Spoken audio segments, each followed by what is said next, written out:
And thanks to all of you for taking time to join us today. This is one of the last events on what has been a really great trip. And it feels wonderful to be surrounded again by so many friends. That includes all those at the Canadian Chamber of Commerce who've worked so hard to put on this event. Thanks for bringing us all together this afternoon. And of course, I have to acknowledge some special friends and colleagues who are here this afternoon. Cela inclut notre ministre du Commerce international, Chrystia Freeland, et notre ministre des Finances, Bill Morneau, qui ont travaillé fort pendant ce voyage, comme ils le font à tous les jours. Chrystia, Bill, stand up so we can see you guys. Chrystia and Bill is closing important deals for Canada. Et ils ont travaillé fort et nous avons les résultats pour les prouver.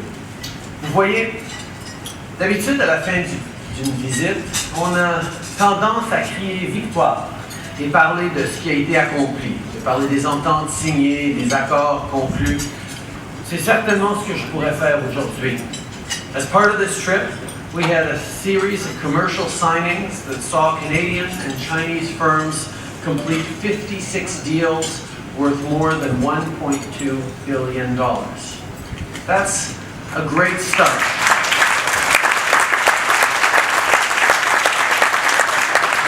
That's a great start on what I hope and I know will be many, many more joint ventures in the months and years to come. But I think it's important to remember that we came here with an even bigger goal than any one signing or even any 56 signings. We needed to renew and deepen the relationship between the people of Canada and the people of China for the long term. I think it's safe to say we accomplished just that. In meeting with President Xi and Premier Li, we began the important and necessary work of revitalizing the relationship between our two governments. In our meetings with Chinese and Canadian business leaders, we talked candidly about ways that we can work together to make sure that more people, especially those in the middle class and those working hard to join it, can feel the full benefits of economic growth. And in the opportunities I've had to meet with Chinese citizens, I've been reminded of something that is as true here in Hong Kong as it is back in Hamilton. We are more alike than we are different. In Canada, and increasingly in China, the middle class is at the heart of the economy. Talking about the people who get up early every day, get the kids off to school, rush to their jobs, and work hard to make ends meet for their families. They don't ask for a lot. All they really ask for in return for their hard work is a real and fair chance to succeed, and for the opportunity to leave to their children a better world than the one they inherited from their own parents. That's a desire we all share. So it is our responsibility as leaders, me in government and you in the business world, to do what we can to make those aspirations a reality.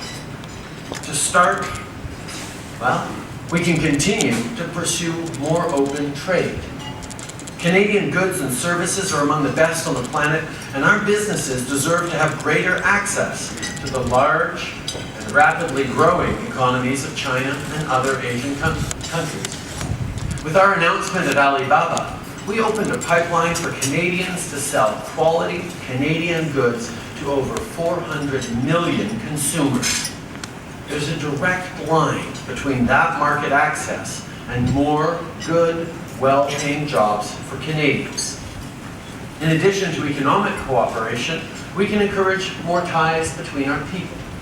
Our cultural ties are deepening and strengthening every time we meet, and that includes the 500,000 Chinese tourists who visit Canada every year, with a similar number of Canadians coming here to visit every year. Because we know the value of those connections, we've named 2018 the year dedicated to Canada-China tourism. Although 2017 is our 150th anniversary, and in true Canadian fashion, we'll be opening ourselves to the world. So if we want to encourage people to come for 2017 and 2018, I know Air Canada is one of our sponsors. We'd be very happy.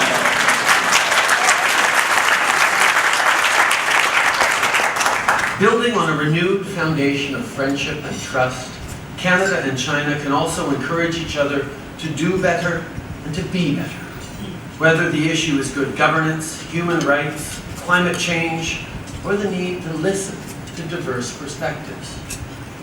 Mais aucun de ces objectifs ne peut être atteint, qu'il s'agisse d'échanges des biens, de bâtir des liens entre les personnes ou de travailler ensemble pour résoudre les problèmes, si notre relation n'est pas solide. Comme je l'ai dit l'autre soir, finalement, ce que je veux bâtir au nom de 36 millions de Canadiens, c'est une amitié faite pour durer.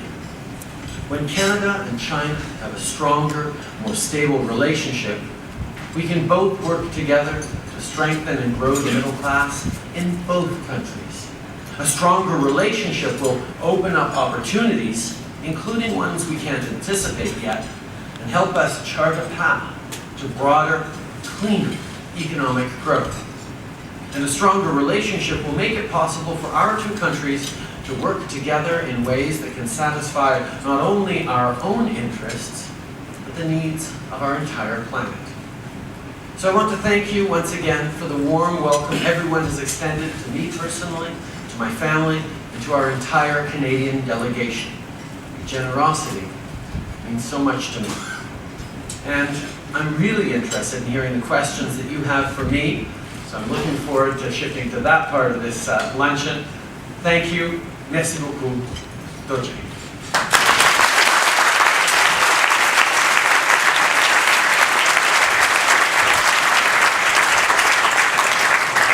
Thank you, Prime Minister. Please kindly remain on stage. Our moderator for today, for the question and answer period, is Ms. Angie Lau, an award-winning journalist and lead anchor with Bloomberg Television Asia. She also happens to be a Canadian and alumnus from Ryerson University in Toronto. Please join me in welcoming Angie.